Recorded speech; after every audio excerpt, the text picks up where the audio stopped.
ॐ जडाधरं पाण्डुरङ्गं शूलहस्तं कृपानिधिं सर्वरोगहरं देवं दत्तात्रेयम् अहं भजेत्.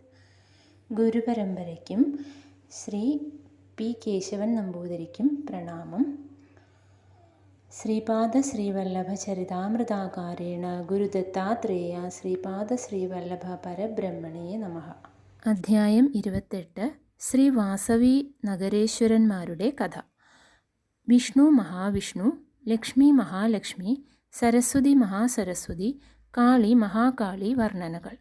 അന്ന് വെള്ളിയാഴ്ചയായിരുന്നു. ശ്രീ വാസവി കന്യകാദേവി ജയന്തി ഉത്സവം നടക്കുന്ന ശുഭസമയം. ശ്രീപാദൻ കൃഷ്ണാനദിയിലെ വെള്ളത്തിനു മുകളിൽ കൂടി നടന്ന് അക്കരെ എത്തി. ഞങ്ങൾ ഒരു തോണിയിൽ അക്കരയ്ക്ക് കടന്നു. സമയം രാവിലെ 7 മണി.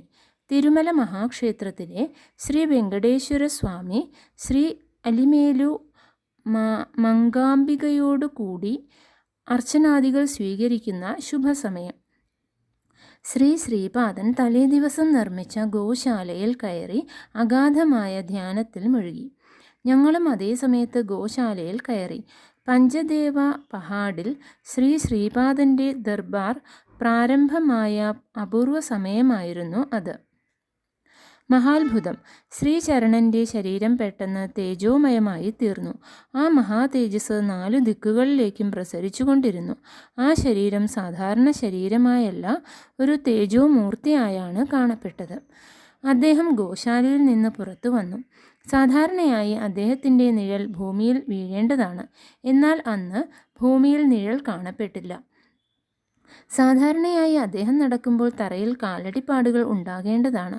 എന്നാൽ അന്ന് കാലടിപ്പാടുകൾ ഉണ്ടായിരുന്നില്ല. അദ്ദേഹം സൂര്യഭഗവാനെ തീക്ഷ്ണമായി നോക്കി. അദ്ദേഹത്തിൻ്റെ ശരീരം ദിവ്യ തേജസ്സുറ്റതായി. ആ രൂപം വലുതായിക്കൊണ്ടിരുന്നു. അല്പസമയത്തിന് ശേഷം ആ ശരീരം സൂര്യനിൽ ലയിച്ചു. ശ്രീപാദൻ അപ്രത്യക്ഷനായത് ഞങ്ങളുടെ കൺമുമ്പിൽ വെച്ചായിരുന്നു. സൂര്യബിംബത്തിൽ ദിവ്യ തേജസ്സുള്ള ഒരു ശിശുവിനെ ഞങ്ങൾ കണ്ടു. ആ ശിശു സൂര്യനിൽ നിന്ന് പുറത്തു വന്ന് വളരെ വേഗത്തിൽ ഭൂമിയിലേക്ക് വന്നുകൊണ്ടിരുന്നു. ആ ശിശു ഭൂമിയിൽ കാലുവെച്ചപ്പോൾ ഭൂമി ഞങ്ങളുടെ കാഴ്ചയിൽ നിന്ന് അപ്രത്യക്ഷമായി. കുട്ടി വശ്യമായി പുഞ്ചിരിച്ചു. കുട്ടി വീണ്ടും സൂര്യനെ തീക്ഷ്ണമായി നോക്കി. ഞങ്ങൾക്ക് ഭൂമി വീണ്ടും കാണുമാറായി. കുട്ടി ഞങ്ങൾ 2 പേരോടും വീണ്ടും സൂര്യബിംബത്തെ നോക്കുവാൻ പറഞ്ഞു. ആ സൂര്യബിംബത്തിൽ ഞങ്ങൾ തികഞ്ഞ സൗന്ദര്യവും ദിവ്യ തേജസ്സുമുള്ള ഒരു ശിശുരൂപത്തെ കണ്ടു. ആ ദിവ്യ ശിശു ഒരു സ്ത്രീമൂർത്തിയായിരുന്നു. മനോഹരമായ പുഞ്ചിരിയോടെ അവൾ ഭൂമിയിലേക്ക് വന്നു. ആ ശിശുവിൻ്റെ പാദങ്ങൾ ഭൂമിയെ സ്പർശിച്ചപ്പോൾ ഞങ്ങളുടെ ദൃഷ്ടിപഥത്തിൽ നിന്ന് ഭൂമി അദൃശ്യമായി. ഞങ്ങൾ സംഭ്രമാശ്ചര്യങ്ങളോടെ നോക്കി നിന്നു. ആ ദിവ്യ ശിശു ഞങ്ങളെ നോക്കി ചിരിച്ചു. ഉടനെ ഞങ്ങളുടെ ദൃഷ്ടിപഥത്തിന് ഭൂമി ഗോചരമായി. ശ്രീപാദൻ ആ സ്ത്രീമൂർത്തിയെ വാത്സല്യത്തോടെ തൻ്റെ കൈകളിൽ എടുത്തു. ശ്രീപാദന് 16 വയസ്സായിരുന്നു. ആ ദിവ്യ ശിശുവിന് 3 വയസ്സും. ആ കുട്ടിക്ക് ശ്രീപാദനുമായി നല്ല സാദൃശ്യമുണ്ടായിരുന്നു. അവൾ വിശേഷ വസ്ത്രങ്ങളും ദിവ്യ ആഭരണങ്ങളും അണിഞ്ഞിരുന്നു. ആ ദിവ്യ ശിശുവിൻ്റെ കൂടെ ശ്രീപാദൻ വീണ്ടും ഗോശാലയിലേക്ക് പ്രവേശിച്ചു. ഞാനും ധർമ്മഗുപ്തനും ഈ അത്ഭുത ദൃശ്യങ്ങളെ സംഭ്രമ ഭയങ്ങളോടെ കണ്ടുകൊണ്ടിരുന്നു. എൻ്റെ മനസ്സിലൊരു സംശയമുണ്ടായി. ഇത് ഇന്ദ്രജാലവും മഹേന്ദ്രജാലവുമല്ലേ? എൻ്റെ മനസ്സ് കണ്ട ശ്രീപാദൻ ഇടിമുഴക്കം പോലുള്ള സ്വരത്തിൽ പറഞ്ഞു, ഹേ ശങ്കരഭട്ട്, ഇത് ഇന്ദ്രജാലവും മഹേന്ദ്രജാലവുമല്ല. ഇത് എൻ്റെ സ്വഭാവമാണ്, എൻ്റെ ദിവ്യപ്രകൃതി. ഞാൻ സങ്കല്പിക്കുന്ന ക്ഷണം ആകാശം മണ്ണായി മാറുന്നു. ഞാൻ എന്ത് സങ്കല്പിച്ചാലും എൻ്റെ ആശയങ്ങൾക്ക് അനുസരിച്ച് ബ്രഹ്മാവ് സൃഷ്ടി നടത്തുന്നു. സൃഷ്ടികളിൽ വിവിധങ്ങളായ വെളിപ്പെടുത്തലുകൾ ഉണ്ടാകുന്നു. അദൃശ്യങ്ങളായ പ്രകൃതി ശക്തികളെ സാകാരമായി സഗുണമായി സൃഷ്ടിരൂപങ്ങളായി വ്യക്തമാക്കുന്നു. ഞാൻ ബ്രഹ്മസ്വരൂപനാണെന്ന് പറയുമ്പോൾ ഞാൻ ബ്രഹ്മാവിന് സൃഷ്ടിക്ക് പ്രേരണയായി നിലകൊള്ളുന്നു എന്നാണ് അർത്ഥം. സൃഷ്ടിക്കപ്പെട്ട ജീവികളും വസ്തുക്കളും കുറച്ചു കാലം പുലർത്തപ്പെടുന്നു. ഇത് വിഷ്ണു രൂപത്തിൻ്റെ ജോലിയാണ്. ഈ വിഷ്ണുവിന് പ്രേരണയാകുന്ന മഹാവിഷ്ണു ഞാനാണ്. സരസ്വതി വേറെ, മഹാസരസ്വതി വേറെ. സരസ്വതി സൃഷ്ടി സംബന്ധിച്ച ജ്ഞാനസ്വരൂപമാണ്. ഈ സരസ്വതീ സ്വരൂപത്തിന് പ്രേരണയും ശക്തിയും നൽകുന്ന അനഘാസ്വരൂപമാണ് മഹാസരസ്വതി. സൃഷ്ടിക്ക് സ്ഥിതി കാരണമായ വസ്തു സമൃദ്ധിയാണ് ലക്ഷ്മി രൂപം. ലക്ഷ്മി സ്വരൂപത്തിന് പ്രേരണയും ശക്തിയും നൽകുന്ന അനഘാസ്വരൂപമാണ് മഹാലക്ഷ്മി. സൃഷ്ടിയുടെ ശക്തി സ്വരൂപമാണ് കാളീ രൂപം. കാളീ സ്വരൂപത്തിന് പ്രേരണയും ശക്തിയും നൽകുന്ന അനഘാസ്വരൂപമാണ് മഹാകാളി. അനഘാലക്ഷ്മി സ്വരൂപം. അനഘാലക്ഷ്മി സമേതനായ അനഘൻ എൻ്റെ ദത്തസ്വരൂപമാണ്. മഹാസരസ്വതി, മഹാലക്ഷ്മി, മഹാകാളി രൂപങ്ങളുടെ സമന്വയമായ ഒരു രൂപത്തിൽ നിന്ന് ഭിന്നമായി ദിവ്യമാതൃസ്വരൂപമായി അനഘാലക്ഷ്മി ആവിർഭവിച്ചു.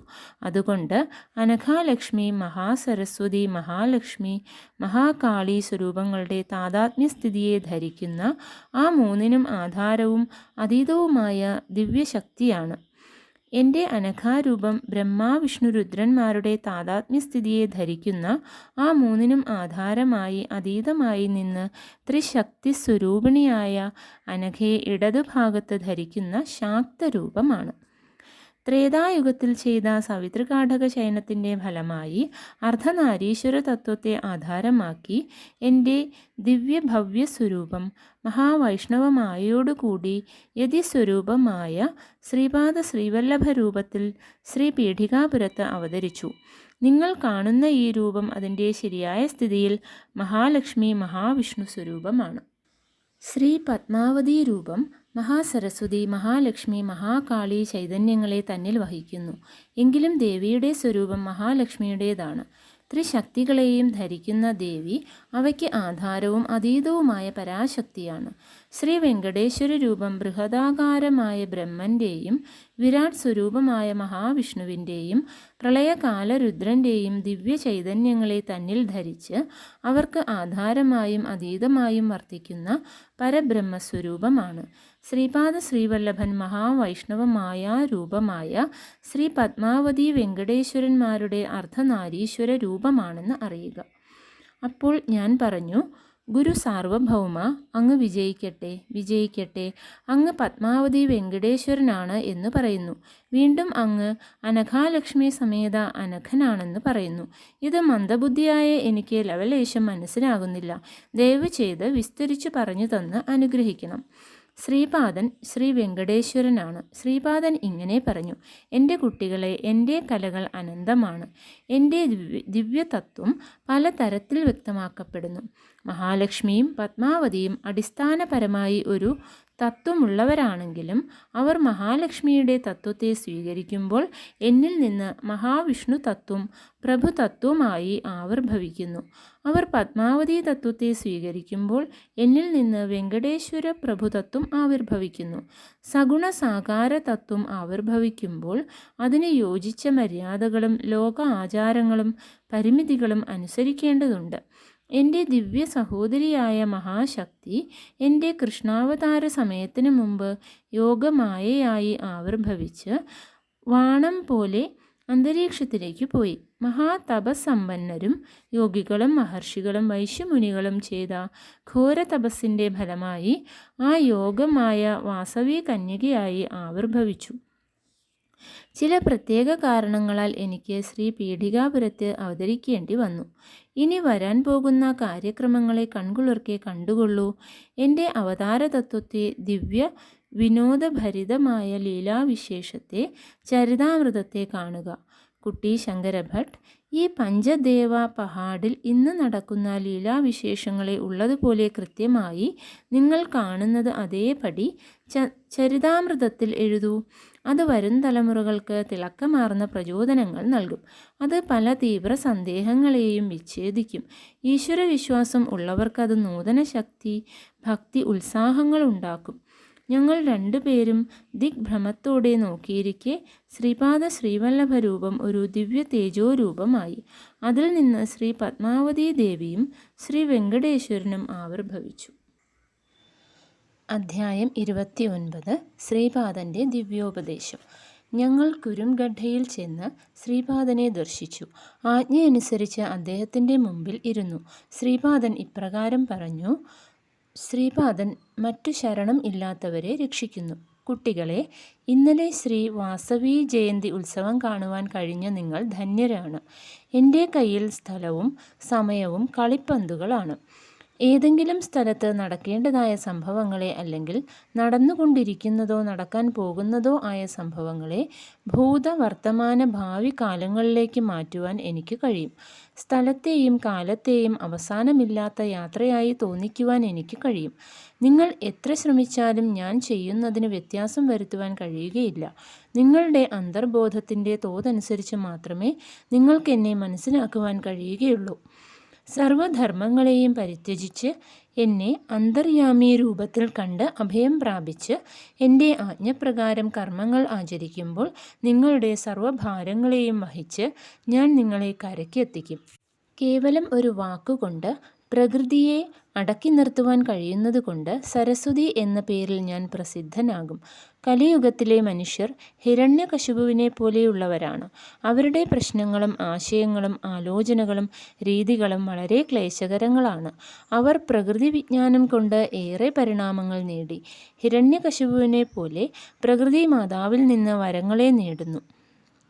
ഇവയ്ക്കെല്ലാം അനുഗുണമായി പ്രഹ്ലാദനെ പോലെ നിരപരാധികളായ ഭക്തന്മാരെ സംരക്ഷിക്കുവാനായി എനിക്ക് ഈ കലിയുഗത്തിൽ നരസിംഹത്തെ പോലുള്ള ഒരു അവതാരത്തെ എടുക്കേണ്ടതുണ്ട്. ആയതുകൊണ്ട് ഞാൻ നൃസിംഹ സരസ്വതി എന്ന പേരിൽ ഒരു ദിവ്യാവതാരമെടുത്ത് ഗന്ധർവപുരത്ത് വിഖ്യാതി നേടും. അതിനുശേഷം ഞങ്ങളോട് ധ്യാനിക്കുവാൻ പറഞ്ഞ് ശ്രീപാദൻ ധ്യാനത്തിൽ മുഴുകി. അധ്യായം 30. ശ്രീപാദ ശ്രീവല്ലഭ മഹാസംസ്ഥാനം സ്ഥാപിക്കപ്പെടുമെന്ന് ശ്രീപാദൻ സ്വയം പ്രഖ്യാപിക്കുന്നു. ജീവികൾക്ക് 64 ചൈതന്യസ്ഥായികൾ ഉണ്ട്. നാഥസമ്പ്രദായക്കാർ ഈ 64 ചൈതന്യസ്ഥായികളുമായി താതാത്മ്യസ്ഥിതി പ്രാപിച്ച് ജീവികളെ ഉദ്ധരിക്കുവാനായി 64 ശാപരതന്ത്രങ്ങളുടെ സാംഹായം ഉപയോഗിക്കുന്നു. ശ്രീ ദത്താത്രേയനാണ് നാഥസമ്പ്രദായത്തിൻ്റെ ആദിഗുരു. നിങ്ങളുടെ മുമ്പിൽ കാണുന്ന ശ്രീപാദ ശ്രീവല്ലഭ രൂപം സാക്ഷാൽ ശ്രീ ദത്തനാണ്. ചതുരംഗ പലകയിൽ 64 ചതുരങ്ങളുണ്ട്. വൈകുണ്ഠത്തിൽ മഹാവിഷ്ണു മഹാലക്ഷ്മിയോടൊത്ത് ചതുരംഗം കളിക്കാറുണ്ടെന്ന് പറയപ്പെടുന്നു. ഇതിൻ്റെ ആന്തരാർത്ഥം ഈ 64 ചൈതന്യസ്ഥായികളിലുള്ള വിവിധ ജീവികളുടെ ജീവന വികാസ പരിണാമക്രിയകളെ സാക്ഷിഭാവത്തോടെ ദർശിച്ച് അവയുടെ പരിണാമദശകളിൽ യഥോചിതമായ അനുഗ്രഹങ്ങളെ നൽകി ഈ ദിവ്യ വിനോദത്തെ ആസ്വദിക്കുന്നു എന്നതാണ്. മനുഷ്യന് ദിവ്യാത്മാവായി വികസിക്കുവാൻ വേണ്ട യോഗ്യതകൾ. മനുഷ്യരുടെ ശരീരത്തിലുള്ള ചൈതന്യസ്ഥായികളുടെ നിലയാണ് അവരുടെ പരിണാമവേഗത്തിന് ആധാരമാകുന്നത്. ജീവികൾ ദിവ്യാത്മാക്കളായി മാറണം എന്നത് വിശ്വമനസ്സിൻ്റെ അനുല്ലംഘനീയമായ ശാസനമാണ്. മനുഷ്യൻ കഴിവിൻ്റെ തികവനുസരിച്ച് ആചരിക്കുന്ന യോഗ പദ്ധതികൾ, മന്ത്രജപങ്ങൾ, യജ്ഞയാഗാദി ക്രതുക്കൾ, ധർമ്മകാര്യങ്ങൾ മുതലായവയാണ് ശരീരത്തിലെ ആത്മജ്യോതിയുടെ പ്രകാശത്തിന് ആധാരമാകുന്നത്. ആ പ്രകാശത്തിന് അനുഗുണമായ നാഡീശുദ്ധി ഉണ്ടാകുന്നു. നാഡീശുദ്ധി സ്ഥായികൾ അനുസരിച്ച് മനുഷ്യന് പലതരത്തിലുള്ള ശാരീരിക, മാനസിക, ആധ്യാത്മിക ശക്തികളുടെ സംപ്രാപ്തി ഉണ്ടാകുന്നു. ആ ശക്തികളുടെ വികാസം അനുസരിച്ച് അവർ ചെയ്യുന്ന ധർമ്മകർമ്മങ്ങളെ ആധാരമാക്കി ദൈവാനുഗ്രഹം ലഭിക്കുന്നു. ശങ്കരഭട്ട്, ഭാവിയിൽ എൻ്റെ മഹാസംസ്ഥാനം ശ്രീ പീഠികാപുരത്ത് എൻ്റെ ജന്മസ്ഥാനത്ത് സ്ഥാപിക്കപ്പെടും. ശ്രീ പീഠികാപുരം, ശ്യാമളാംബപുരം, വായസപുര അഗ്രഹാരം എന്നിവ ഒന്നിച്ചു ചേർന്ന് ഒരു മഹാപട്ടണമാകും. എൻ്റെ മഹാസംസ്ഥാനത്ത് എൻ്റെ ദർശനത്തിനായി ജനങ്ങൾ ഉറുമ്പുകളെപ്പോലെ വരിവരിയായി എത്തും. കലിയുഗത്തിൽ വളരെയേറെ അസാധാരണ സംഭവങ്ങൾ നടക്കുന്നു. വസിഷ്ഠൻ്റെ അംശമായി ജനിച്ച ഒരു മഹാസാധകൻ ശ്രീപാദ ശ്രീവല്ലഭ മഹാസംസ്ഥാനത്തിൽ പൂജാരിയായി നിയമിക്കപ്പെടും. അയാളുമായുള്ള എൻ്റെ ദിവ്യലീലകൾക്ക് അവസാനമുണ്ടാവുകയില്ല. നിമിഷങ്ങൾ ദിവ്യലീലാഭരിതം ആയിരിക്കും. ശ്രീപാദൻ്റെ ദിവ്യമന്ദഹാസത്തെ നോക്കി നിൽക്കുവാൻ 1000 ജന്മങ്ങൾ മതിയാവുകയില്ല. അധ്യായം 31. ദശമഹാവിദ്യകളുടെ വർണ്ണന. ഞങ്ങൾ എല്ലാ ദിവസവും വൈകുന്നേരം ശ്രീപാദൻ്റെ അനുവാദത്തോടെ കൃഷ്ണാനദിയുടെ മറുകരയിലേക്ക് പോയിരുന്നു. പ്രഭാതത്തിൽ വീണ്ടും ഇക്കരയ്ക്കെത്തും. ശ്രീ മഹാഗുരുവിൻ്റെ പ്രസാദരൂപത്തിൽ നവ്യനൂതന യോഗവിശേഷങ്ങളെയും അനേകം ദിവ്യരഹസ്യങ്ങളെയും ഞങ്ങൾ മനസ്സിലാക്കി. ശ്രീദേവീ തത്വം ദശമഹാവിദ്യാരൂപത്തിൽ ഉപാസിക്കപ്പെടാറുള്ളതായി ഞാൻ മനസ്സിലാക്കി. ശ്രീവിദ്യാ സ്വരൂപത്തെ വിവരിച്ചു പറഞ്ഞു തരണമെന്ന് ഞാൻ ശ്രീചരണനോട് അപേക്ഷിച്ചു. ശ്രീ ഗുരു സാർവഭൗമൻ വിശദീകരിച്ചു. കുട്ടികളെ, ശ്രീവിദ്യോപാസന അങ്ങേയറ്റം ശ്രേഷ്ഠമാണ്.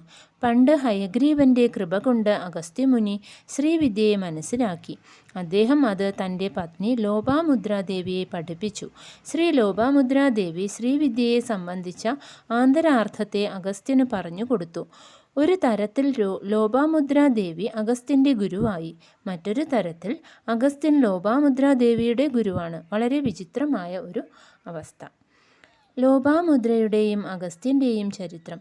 അഗസ്ത്യമുനിയെ തപസ്സു ചെയ്ത വിദർഭയിലെ രാജാവിന് തപശക്തി കൊണ്ടൊരു മകൾ ഉണ്ടായി. അവൾക്ക് ലോപാമുദ്ര എന്ന് പേരിട്ടു. അഗസ്ത്യൻ അവളെ വിവാഹം കഴിക്കുവാൻ ആഗ്രഹിച്ചു. രാജാവ് ധർമ്മസങ്കടത്തിലായി. കന്യകയെ കൊടുത്തില്ലെങ്കിൽ ആ വൃദ്ധ തപസ്വി തന്നെ ശപിക്കുമെന്ന് രാജാവ് ഭയന്നു. ഇത്രയും പ്രായവ്യത്യാസമുള്ളവർ തമ്മിലുള്ള ഈ വിവാഹം നടത്തുകയോ നടത്താതിരിക്കുകയോ ചെയ്യേണ്ടത്? അദ്ദേഹം മകളോട് ചോദിച്ചു. താൻ അഗസ്ത്യനു വേണ്ടി ജനിച്ചവളാണെന്നും അഗസ്ത്യനെ മാത്രമേ വിവാഹം കഴിക്കുകയുള്ളൂ എന്നും അവൾ പറഞ്ഞു. വിവാഹം കഴിഞ്ഞ് അവൾ മരവിരി ധരിച്ച് ഭർത്താവിൻ്റെ കൂടെ തപോഭൂമിയിലേക്ക് പോയി. ലോപാമുദ്രാദേവിക്ക് അഗസ്ത്യൻ ശ്രീവിദ്യ പഠിപ്പിച്ചു. കുറച്ച് ദിവസങ്ങൾക്ക് ശേഷം അദ്ദേഹം ലോപാമുദ്രയുമായി സംയോഗത്തിന് ആഗ്രഹിച്ചു. അവർ അഗസ്ത്യനോട് പറഞ്ഞു, നാഥ, ലളിതാരൂപത്തെ ഉപാസിച്ച് ഞാൻ ലളിതാ സ്വരൂപിണി ആയിത്തീർന്നു. അങ്ങ് ശിവസ്വരൂപിയാകാതെ നാം തമ്മിൽ സംയോഗം സാധ്യമാവുകയില്ല. അഗസ്ത്യൻ ഘോരമായ തപസ് ചെയ്ത് ശിവസ്വരൂപം നേടി. അപ്പോൾ ലോപാമുദ്രാദേവി പറഞ്ഞു, നാഥ, ഞാൻ രാജകുടുംബത്തിൽ ജനിച്ചവളാണ്. ക്ഷത്രിയർക്ക് അനുയോജ്യമായ വില പിടിച്ച ആഭരണങ്ങളും പട്ടുവസ്ത്രങ്ങളും എല്ലാ വിധത്തിലുമുള്ള ഭോഗഭാഗ്യങ്ങളും ഇല്ലാതെ എനിക്ക് അങ്ങയോട് കൂടെയുള്ള സംയോഗം സാധ്യമല്ല. അതുകൊണ്ട് ഞാൻ പറഞ്ഞ വസ്തുസഞ്ചയമെല്ലാം ലഭിക്കുന്നതുവരെ സംസാര സൗഖ്യം അനുഭവിക്കുന്നത് ധർമ്മത്തിന് യോജിച്ചതല്ല. അതുകൂടാതെ അങ്ങും പട്ടുവസ്ത്രങ്ങളും ദിവ്യാഭരണങ്ങളും ധരിക്കുകയും എല്ലാ സുഗന്ധദ്രവ്യങ്ങളും ഉപയോഗിക്കുകയും ചെയ്യാതെ ആഗ്രഹം സാധിക്കുന്നത് അയുക്തമാണ്. അളവറ്റ ധനത്തിനു വേണ്ടി അഭ്യർത്ഥിച്ചുകൊണ്ട് അഗസ്ത്യൻ ഇല്വലൻ എന്ന രാക്ഷസന്റെ അടുത്തേക്ക് ചെന്നു. അയാളുടെ സോദരനായ വാതാപിയെ മായോപായം കൊണ്ട് ദഹിപ്പിച്ച് രാക്ഷസനിൽ നിന്ന് യഥേഷ്ടം ധനം ലഭിച്ചു. ഭാര്യയുടെ ആഗ്രഹനിവൃത്തി വരുത്തി യോഗ്യരായ സന്താനങ്ങളെ നേടി. ഇല്വലനും വാതാപിയും സോദരന്മാരാണ്. വാതാപി ഒരു ആടിൻ്റെ രൂപം ധരിക്കും. ഇല്വലൻ ആ ആടിനെ വധിച്ച് അതിൻ്റെ മാംസം അതിഥിക്ക് ഭക്ഷണമായി കൊടുക്കും. ഭക്ഷണത്തിന് ശേഷം ഇല്വലൻ വാതാപിയോട് പുറത്തു വരുവാൻ പറഞ്ഞു വിളിക്കും. അതിഥിയുടെ വയറു പൊളിച്ച് വാതാപി പുറത്തു വരും. മരിച്ച അതിഥിയെ 2 സോദരന്മാരും അവരുടെ ഭക്ഷണമാക്കും. ആടിൻ്റെ രൂപത്തിലുള്ള വാതാപിയുടെ മാംസം അഗസ്ത്യനും ആഹാരമായി. അഗസ്ത്യൻ്റെ ആഹാരത്തിന് ശേഷം ഇല്വലൻ വാതാപി പുറത്തു വരൂ എന്ന് വിളിച്ചു. വാതാപി പുറത്തു വന്നില്ല. ആഹാരം കഴിഞ്ഞ ഉടനെ അഗസ്ത്യൻ, ജീർണം ജീർണം വാതാപി ജീർണം, ദഹിക്കൂ ദഹിക്കൂ വാതാപി ദഹിക്കൂ എന്ന് പറയുകയും അഗസ്ത്യൻ്റെ ഇച്ഛയനുസരിച്ച് വാതാപിയുടെ മാംസം ദഹിക്കുകയും ചെയ്തിരുന്നു. ഇല്വലൻ കൊടുത്ത വാക്ക് പ്രകാരം അഗസ്ത്യന് വളരെയധികം ധനം ലഭിച്ചു. ജനങ്ങൾക്ക് വാതാപിയിൽ നിന്നും ഇല്വലനിൽ നിന്നുമുള്ള ഭീഷണിയും അവസാനിച്ചു. ഒരിക്കൽ അഗസ്ത്യൻ 7 സമുദ്രങ്ങളിലെയും വെള്ളം തൻ്റെ കമണ്ഡലുവിലേക്ക് ആകർഷിക്കുകയും അത് മുഴുവൻ കുടിക്കുകയും ചെയ്തു. ആ അഗസ്ത്യ മഹർഷി തന്നെ വിന്ധ്യപർവ്വതത്തിൻ്റെ അഹങ്കാരത്തെ ശമിപ്പിച്ചു. അദ്ദേഹം ഇപ്പോഴും ഒരു മഹാസിദ്ധൻ്റെ രൂപത്തിൽ ദക്ഷിണദേശത്ത് ഉണ്ട്. തമിഴ് ഭാഷയെ അവതരിപ്പിച്ചത് അദ്ദേഹമാണ്. അദ്ദേഹം പല സ്ഥലങ്ങളിലും ക്ഷേത്രങ്ങൾ നിർമ്മിച്ചു. ഞാൻ കൽക്കി രൂപത്തിൽ അവതരിക്കുമ്പോൾ പരശുരാമനെ പോലെ ഒരു ഗുരുവായിട്ട് അഗസ്ത്യനും ഉണ്ടായിരിക്കും. ദേവിയുടെ ദശമഹാവിദ്യകൾ. ദശമഹാവിദ്യകളിൽ പ്രഥമ രൂപം കാളിയാണ്. മഹാകാളി എല്ലാ വിദ്യകളുടെയും തുടക്കമാണ്. വിദ്യകളിൽ മഹാത്മ്യമേറിയവയെ മഹാവിദ്യകൾ എന്ന് പറയുന്നു. ഒരു കാലത്ത് ഹിമാലയത്തിലുള്ള മാതംഗ മഹർഷിയുടെ ആശ്രമത്തിൽ എല്ലാ ദേവകളും മഹാമായിയെ സ്തുതിച്ചു. അംബിക മാതംഗ വനിതാരൂപത്തിൽ ദർശനം കൊടുത്തു. ദേവി കറുത്ത നിറത്തിൽ ഇരുണ്ടു കറുത്ത വർണ്ണത്തിൽ ആയിരുന്നതുകൊണ്ട് കാളി എന്ന പേരുണ്ടായി. കാളി ശുംഭ നിശുംഭ അസുരന്മാരെ വധിച്ചു. കാളിക്ക് നീല രൂപമായിരുന്നതുകൊണ്ട് താര എന്ന നാമത്തിലും വ്യവഹരിക്കപ്പെടുന്നു. അനേക സംവത്സരക്കാലം കൊണ്ട് ഫലം ലഭിക്കുന്ന യോഗമാർഗ സാധന കുറച്ച് ദിവസങ്ങൾ കൊണ്ട് ലഭിക്കണമെങ്കിൽ കാളിയെ ഉപാസിക്കണം.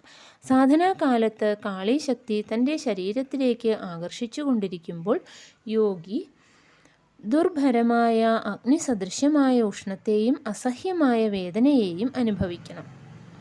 ദശമഹാവിദ്യകൾ രണ്ടാമത്തെ രൂപം താരയാണ്. താര എല്ലായ്പ്പോഴും മോക്ഷത്തെയും പ്രസാദത്തെയും തരുന്നു. അതുകൊണ്ട് താര എന്ന നാമത്തിൽ വിഖ്യാതയായി. നീല സരസ്വതി എന്ന നാമത്തിലും താര അറിയപ്പെടുന്നു.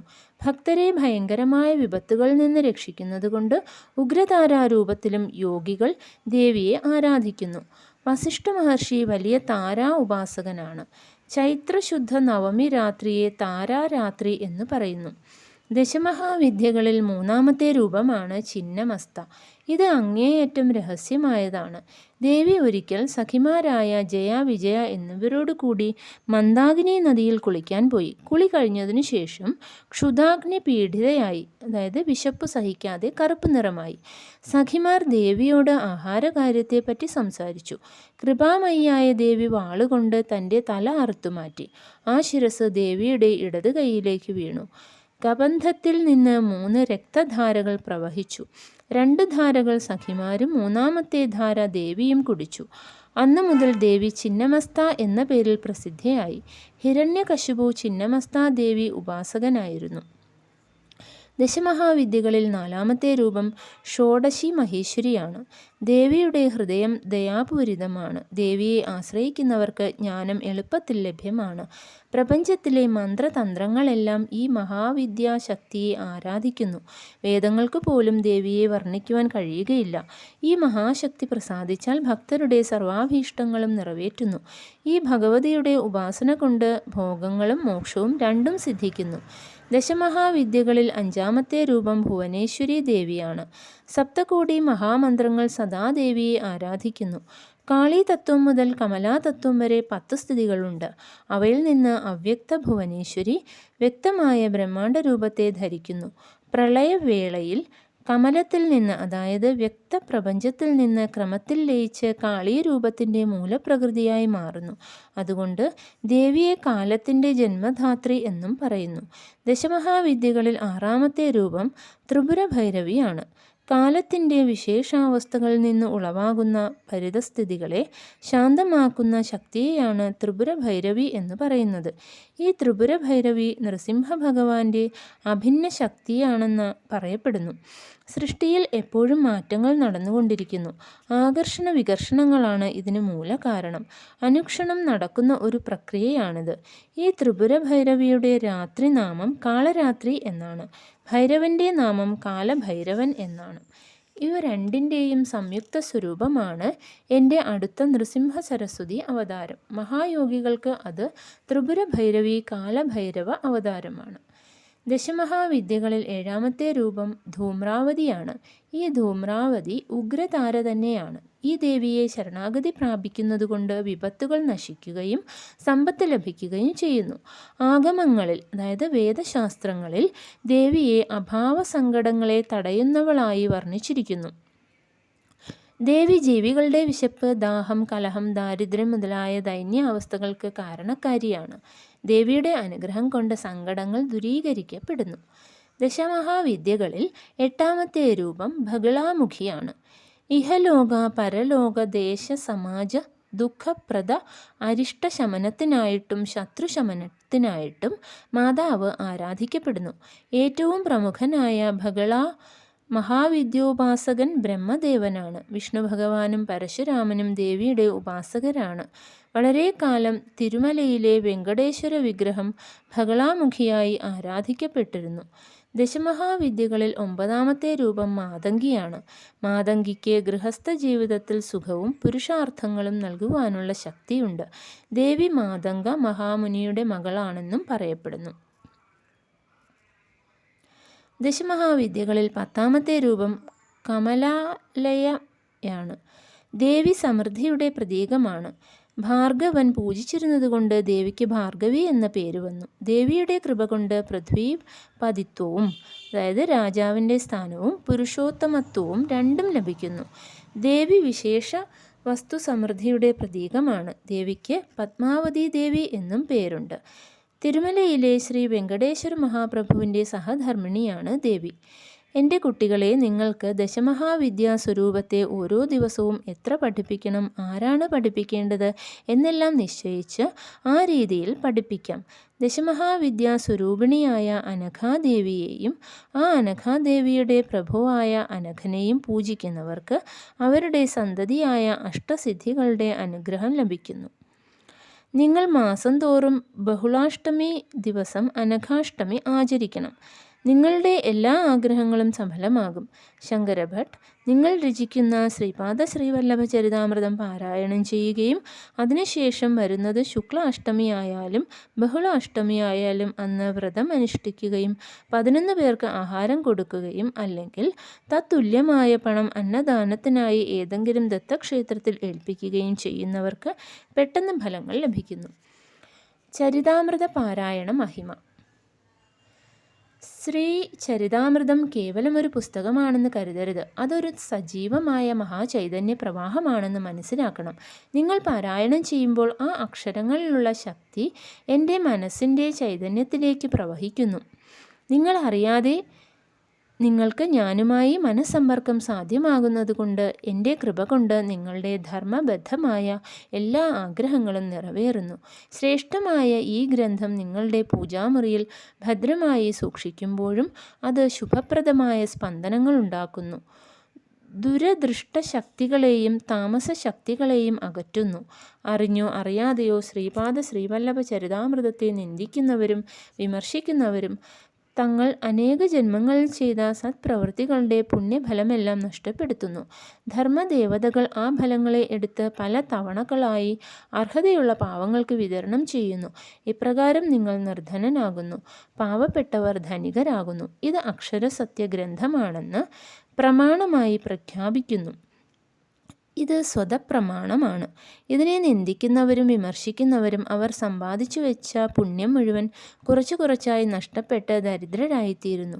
ദാരിദ്ര്യബാധ നിവൃത്തിക്കായി ഈ ഗ്രന്ഥം ശ്രദ്ധാഭക്തികളോടുകൂടി പഠിക്കണം. ശ്രീപാദരാജം ശരണം പ്രപദ്യേ.